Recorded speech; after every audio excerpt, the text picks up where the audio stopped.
Nasihatim var, gel yanıma hele kardeş.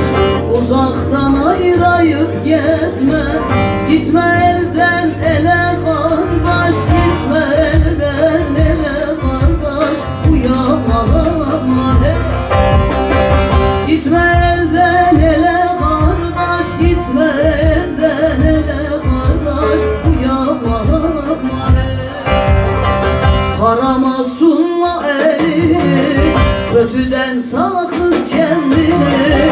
Bazen de sakma dilini, dilden gelir bela kardeş. Dilden gelir bela kardeş, uyanma he. Dilden gelir bela kardeş, dilden gelir bela kardeş, uyanma he.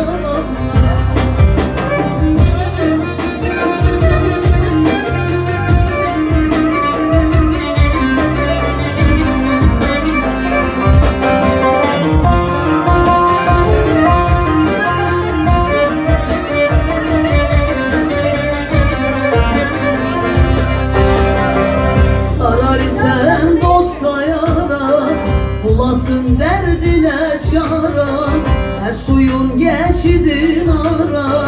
Gitmeyesen sele kardeş, gitmeyesen sele kardeş, uyanma he.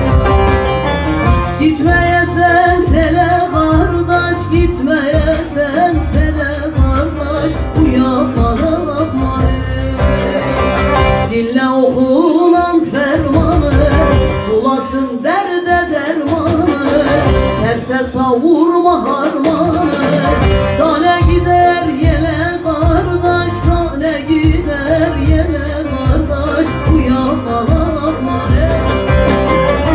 Tane gider yele kardeş, tane gider yele kardeş, uyanma he.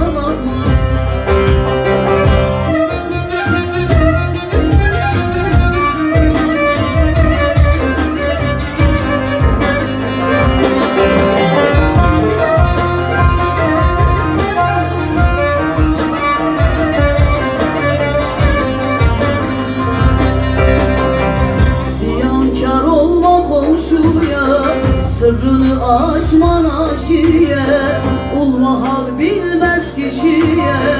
Taş getirir yola kardeş, taş getirir yola kardeş, uyanma he. Taş getirir yola kardeş, taş getirir yola kardeş, uyanma he. Katibam geldi